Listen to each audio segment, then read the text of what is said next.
మున్నూరు కాపుల అభివృద్ధి లక్ష్యంగా కొత్తగా ప్రమాణ స్వీకారం చేసిన తాలూకు మున్నూరు కాపు సంక్షేమ సంఘ కార్యవర్గం పనిచేస్తుందని మున్నూరు కాపు సంఘ రాష్ట్ర అధ్యక్షుడు పురుషోత్తం అన్నారు.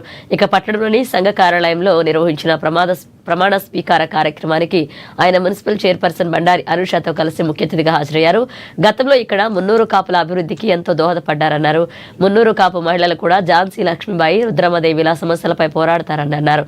అటు రాజకీయాలతో సంబంధం లేకుండా సంఘాభివృద్ధికి, మున్నూరు కాపుల సంక్షేమానికి అందరూ కృషి చేయాలని మున్సిపల్ చైర్పర్సన్ బండారి అనుష కోరారు. ఆవుల శరత్ తనను 2 నిమిషాలు మాట్లాడవలసిందిగా కోరుతున్నాను.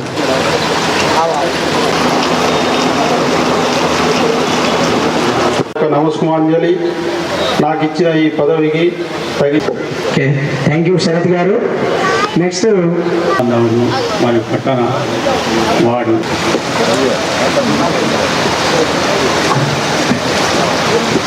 గొప్ప ప్రతిష్ట కలిగిన మన మున్నూరు కాపు సంఘానికి, కాపు సంఘం యొక్క సభ్యుల పట్ల అవగాహన పెంచుకొని ఇస్తాను. ఇలాంటి కృషిలో ఏదైనా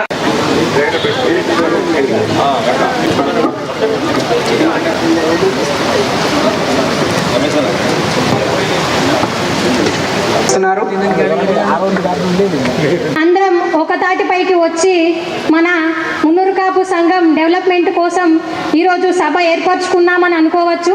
ఎందుకంటే ఇది మొదటి అడుగుగా కూడా మనం భావించాలి. రాష్ట్రంలో కూడా మా ప్రభుత్వం ఉంది, అలాగే నేను కూడా ఒక అధ్యక్షురాలైనా కాబట్టి నా వంతుగా మన సంఘానికి ఎంత చేయాలో అంతకంటే ఎక్కువ చేస్తాను నేను చెప్తున్నా ఉన్నాయి. కానీ మన సంఘానికి వచ్చేసరికి ఇక్కడ సరిగా ఏమీ లేదు కాబట్టి మన వంతుగా మనం అందరం ఒక తాటిపైకి వచ్చి ఏ సమస్యలున్నా రాజకీయాలు కాకుండా ఇక్కడికి వచ్చిన తర్వాత రాజకీయం అనేది సంబంధం లేకుండా మనం అందరం కలిసి పనిచేద్దాం. ఏదైతే మన మున్నూరు కాపు పేదలు ఉన్నారో వాళ్ళకు ఒక మంచి అవకాశం ఇద్దాం. చదువు విషయంలో కావచ్చు, ఒకవేళ రిజల్ట్ వచ్చిన తర్వాత వాళ్ళకి ఏదైనా బహుకరిస్తే ఇంకా వాళ్ళు మనం పుషప్ ఇచ్చినట్టు అవుతుంది ప్రతి ఒక్కరికి. అలాగే మిగతా ఏదైతే నేను మొన్న ఆల్రెడీ మన గౌరవనీయులైనటువంటి మంత్రి గారు పొన్నం ప్రభాకర్ సార్ గారు కూడా 2 ఎకరాల భూమి గురించి అంటే మన మున్నూరు కాపు సంఘం కోసమని ఇవ్వడం జరిగింది.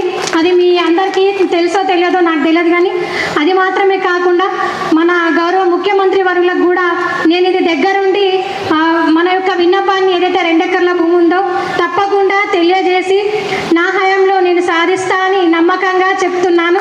దానికి మీ సపోర్ట్ కూడా ఉండాలి. ఎందుకంటే ఐక్యత అనేది ఉంటేనే ఏదైనా సాధించగలుగుతాం.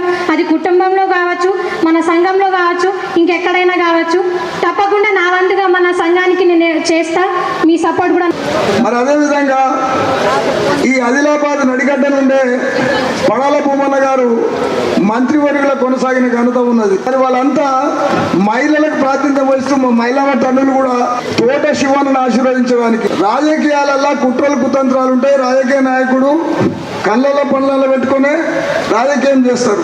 మా తోట శివన్న NGO ఫీల్డ్ నుంచి వచ్చిండు, నాన్ గవర్నమెంటల్ ఏజెన్సీస్ అంటారు, ఆ ఫీల్డ్ నుంచి వచ్చిండు కాబట్టి ఆయనకు మెర్సీ ఉంటుంది, అంటే దయాగుణం ఉంటుంది, కార్యక్రమాలు చేసే పట్టుదల దీక్ష ఉంటుంది. మన నల్లబడి సురేందర్ వారికి తోడయిండు. వారిద్దరు కూడా ఈ సంఘాన్ని ముందుకు తీసుకుపోతారనే నమ్మకం ఉంది. మనవాడి సినిమాలో నీ చిప్ప కట్నే ఉంది అన్నట్టు ఉంటుంది. అందుకని ఈరోజు పాత అధ్యక్షులను గౌరవిస్తూ కొత్త అధ్యక్షుడు ముందుకు పోతే ఈ సంఘం 4 పాలల పాటు బలంగా ఉంటుంది. కృష్ణ గారి గురించి చెప్పుకున్నాం. మరి వీళ్ళంతా PCC అధ్యక్షులు కావచ్చు, ముఖ్యమంత్రి దాకా పోయిన హనుమంతరావు గారు కావచ్చు, పి శివశంకర్ లాంటి వాళ్ళు కావచ్చు, ఎంతో మందికి రాజకీయంగా మున్నూరు కాపుల బలం ఉందని మనకు ముందట రానిచ్చిండ్రు. ఈరోజు ముదిరాజులను, యాదవులను, గౌడ్లను ముందుకు రానిచ్చి మీరు ఎంతున్నా 13 లక్షల మంది అనుకునే పరిస్థితి ఉంది. దాన్ని సరి చేసుకోవాలా వద్దా? అంటే ఈరోజు మేము రాష్ట్ర వ్యాప్తంగా జిల్లా నుండి గల్లీ దాకా మండలానికి ఒక 5గురిని, గ్రామానికి ఒక 3 సైనికులు తయారు చేసుకుంటున్నాం. ఆ 3 ఆ గ్రామంలో ఉన్న సర్వే చేసి, ఆధార్ కార్డుతో సర్వే చేసి ఈ ప్రభుత్వానికి చూపించి మన వాటా ఎంతో రాజకీయంగా కానీ, ఆర్థికంగా కానీ, సామాజికంగా కానీ మన వాటా సాధించే విధంగా ముందుకు పోవాలనే ఆలోచనలో మొన్ననే వరంగల్లో ఒక తీర్మానం చేసినాం.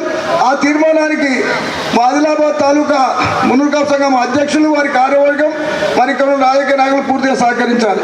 అదేవిధంగా 2వ తీర్మానంగా ఈరోజు రాష్ట్ర ప్రభుత్వం ఏదైతే మన గమనాన్ని బట్టి, మనం పనిని బట్టి హనుమంతరావు గారికి కావచ్చు, బొమ్మ శ్రీరామ్ చక్రవర్తి కావచ్చు, గద్వాల విజయలక్ష్మి గారికి అవకాశం ఇచ్చిండ్రు. కానీ మంత్రివర్గంలో మనకు అవకాశం లేదు. స్వాతంత్రం వచ్చిన నాటి నుంచి ఈ రోజు వరకు 300 కాపులు లేని మంత్రివర్గం ఈ మంత్రివర్గమే. ఆ మంత్రివర్గంలో స్థానం గురించి ఒక పోరాటం జరుగుతుంది. అందరు కాపు ఆఫీసర్ల పైన, 300 కాపు రాజకీయ నాయకుల పైన కుట్రలు కుతంత్రాలు జరుగుతున్నాయి. ఎందుకంటే ఆల్టర్నేటివ్ కమ్యూనిటీ ఈరోజు ఎక్కడ చూసినా మీరు మన మున్సిపల్ ఎన్నికల్లో ప్రపంచాన్ని సృష్టించడం మనం. ఎందుకంటే అన్ని మున్సిపాలిటీ చూడండి, ఏ మున్సిపాలిటీలో అయినా చైర్మన్ మనమే. మంత్రాల మున్సిపాలిటీ తీసుకోండి, పెద్దపల్లి తీసుకోండి, ఎక్కడ తీసుకున్నా అంటే